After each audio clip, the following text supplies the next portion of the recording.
तो हमने last class में economic and non economic activities के बारे में पढ़ लिया था। अब इसके बाद हम आगे अपना पढ़ते हैं, जिसके बारे में सबसे पहली चीज़ आ रही है कंसेप्ट ऑफ बिजनेस। कि बिजनेस का कंसेप्ट क्या होता है, जरा पढ़ते हैं।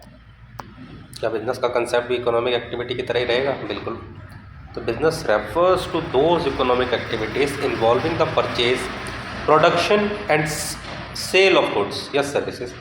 सिंपल सी बात है, जो भी आप बिजनेस, सबसे पहली चीज़ आती है उसके अंदर कि बिजनेस क्या है? इकोनॉमिक एक्टिविटी, जिसके अंदर हम चीज़ों को परचेज करते हैं या उनका प्रोडक्शन करते हैं, फिर या तो सेल करेंगे या फिर सर्विसेज देंगे विद अ मोटिव। मोटिव क्या रहने वाला है? Earning profit by satisfying human needs. तो लोगों की ज़रूरतों को पूरा करने के लिए हमने क्या करा, हम जो भी कर रहे हैं उसको हम क्या बोल सकते हैं? बिजनेस। जैसे जैसे एक हॉस्पिटल के बाहर चाय वाला बैठ गया, एक हॉस्पिटल के बाहर चाय वाला चाय लेके बैठ गया। तो जो हॉस्पिटल के बाहर लोगों की ज़रूरतें हैं ना, चाय उनकी एक ज़रूरत है, थकान मिट रही है उनकी उनसे, तो जो चाय लेकर बैठ रहा है उनकी ज़रूरतों को पूरा कर रहा है, बदले में उनसे पैसा भी ले रहा है। अगर पैसा नहीं लेगा तो वो भंडारा हो जाएगा, वो नॉन इकोनॉमिक एक्टिविटी हो गई।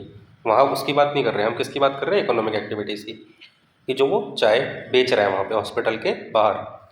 तो ये क्या कर रहा है? वो एक बिजनेस कर रहा है अपने लेवल पे, छोटे लेवल पे एक बिजनेस स्टार्ट कर दिया उसने।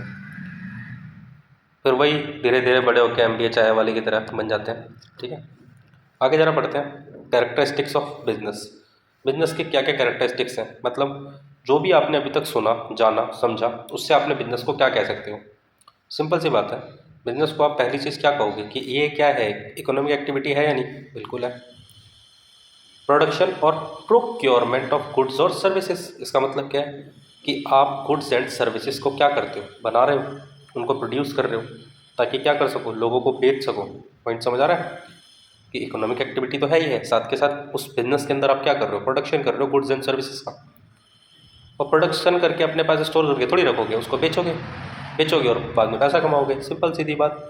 मतलब कैरेक्टरिस्टिक्स देखिए कितनी सिंपल है। अगर आप किसी चीज़ का मीनिंग समझ में आ रहा है और कोई बोले उसका कैरेक्टरिस्टिक्स क्या है, तो उसके बारे में जो जो आपको पता है उसको पॉइंट बना के लिखते चलो। अगला पॉइंट क्या है? Dealing in goods and services at a regular basis. कह रहा है रेगुलर बेसिस पे क्या करना है आपको? गुड्स एंड सर्विसेज को डील करना है, बेचना है। अगला पॉइंट क्या कह रहा है? बिजनेस का सबसे बड़ा और सबसे अच्छा पॉइंट क्या है? Profit earning. इसके ऊपर आपका क्वेश्चन भी बनता है एग्जाम में। ठीक है, जरा इसको आगे चल के समझेंगे। फिलहाल के लिए समझते हैं कि बिजनेस के अंदर बिजनेस का कैरेक्टरिस्टिक्स क्या है कि आप जब तो चाय 10 रुपये वाला चाय वाला जो है, 10 रुपये की चाय जो बेचेगा, क्या उसके अंदर अपना प्रॉफिट नहीं कमाएगा? बिल्कुल कमाएगा। तो मेन पर्पज़ इसका यही होता है, प्रॉफिट कमाना। क्या ओनली प्रॉफिट? क्वेश्चन ये आता है, क्या बिजनेस का पर्पस ओनली प्रॉफिट कमाना होता है? इसका आंसर आप खुद सोचिए, आगे चल के आपको इसका जवाब मिल जाएगा। Uncertainty of return. रिटर्न कैसा रहने वाला है, उसकी अनसर्टेनिटी है। प्रॉफिट होने के लिए हम काम तो करते हैं, पर ज़रूरी थोड़ी है कि प्रॉफिट ही हो। समझ आ रही है बात? प्रॉफिट के बदले कभी कभी रिस्क भी हो सकता है।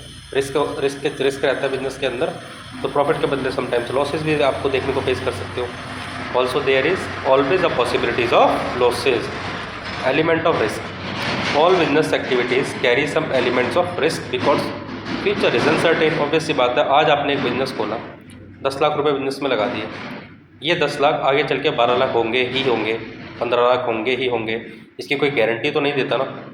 ठीक है, हुए मतलब आप मेहनत कर रहे हो जाएगा, आपके अंदर यही रहता है, आपको ऑब्जेक्टिव भी यही रहता है, लेकिन हो ही जाएंगे 100% किसी भी बिजनेस में नहीं हो सकता। ठीक है, अंबानी भी जब जियो खोली थी तब उसे भी 100% क्लियरिफिकेशन नहीं होता कि हाँ इतना बड़ा मार्केट आज जियो का बन जाएगा, पर हुआ। पॉइंट समझ आ रहा है कि ऑब्जेक्टिव आपका होता है, पर उसको 100% हम कभी भी नहीं कह सकते, वहाँ पर एलिमेंट ऑफ रिस्क हमेशा ही रहता है। पॉइंट समझ आया? तो आपको बिजनेस की डेफिनेशन मिल गई होगी कि बिजनेस में क्या क्या चीज़ें रहती हैं।